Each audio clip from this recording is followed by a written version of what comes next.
The Galactic Council had a classification system for planets. Class 1 worlds were paradise planets.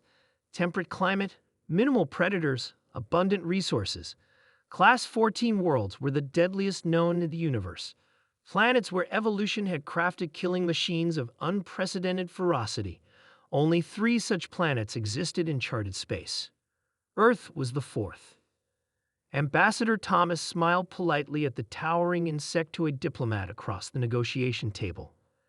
The BRICS representative's mandibles clicked nervously, compound eyes darting between Thomas and the viewport showing Earth's blue-green sphere below. Your delegation has been forthcoming about your world's dangers, the BRICS diplomat said. Yet you request reclassification to a mere Class 8? Scans indicate predatory megafauna, extreme weather patterns, tectonic instability, and, it paused, antenna twitching, specialized apex predators among your own species. Thomas maintained his placid expression. We've adapted. The BRICS diplomat's translator squawked. Adapted? Your records indicate these specialized humans once terrorized your dominant population. Your own history calls them vampires. History is written by the victors, Thomas replied, until the truth becomes necessary. We didn't defeat our vampires. We reached an understanding. The BRICS diplomat stiffened. Explain. The Galactic Council sent pre-contact observers to Earth for decades. You've seen our megafauna, our storms, our disasters, but you missed our true apex predators because they chose to remain hidden. Thomas set a data crystal on the table. This contains the full disclosure of Earth's vampire population. The briefing room aboard the Galactic Council vessel fell silent as the crystal's data projected across the view screens. Images of pale humans with elongated canines, extraordinary strength, and preternatural speed. Medical scans showing altered DNA, enhanced cellular regeneration, and metabolic adaptations for processing hemoglobin. Impossible, whispered the Voltic representative, his blue skin paling further. These beings consume the blood of your own species, that you coexist? Thomas nodded. For centuries, vampires hunted humans from the shadows. We feared them, hunted them in return. Then, 200 years ago, both sides realized mutual destruction was inevitable. Instead, we forged the Covenant, a treaty with predators. The BRICS diplomat's voice rose with incredulity. A symbiotic relationship, Thomas corrected.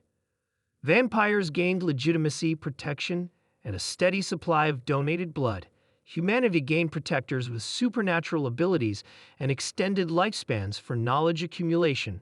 The data projection shifted to military footage.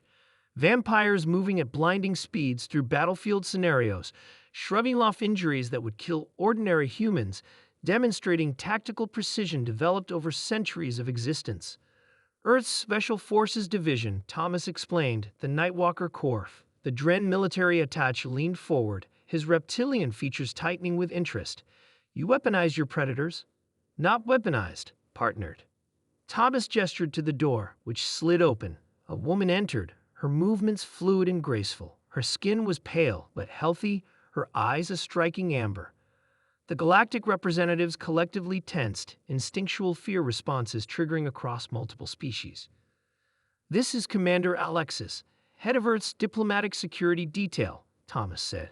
And yes, she's a vampire. Alexis nodded politely. 543 years old, to be precise. The Voltic representative made a strangled sound. You've been alive for over half a millennium? I was 26 when turned, Alexis clarified. In what you would call 1481. I've seen Earth progress from the Renaissance to spaceflight. Her lips curved into a smile, carefully hiding her elongated canines. I've also survived 17 assassination attempts, 9 wars, and 4 plagues. Perspective is a gift that comes with longevity. The BRICS diplomat's mandibles clacked rapidly. And you serve humanity? The very species you once hunted? Alexis' expression hardened slightly. We are humanity. A different branch with different needs, but we evolved on the same Deathworld. We adapted differently to the same harsh conditions that shaped our cousins. Thomas continued where she left off. When we detected your first probes at the edge of our solar system, Earth's leadership made a decision. The Covenant would extend beyond our planet. humanity and vampires, would present a unified front to the stars. "But why keep this secret until now?" asked the Drenatashi. Alexis exchanged a glance with Thomas. "We needed to understand the Galactic Council's intentions first, whether you came as explorers or conquerors." The room fell silent as the implications settled. "The Brintak pirates who attacked your colony on Mars last month," the Voltic representative began hesitantly.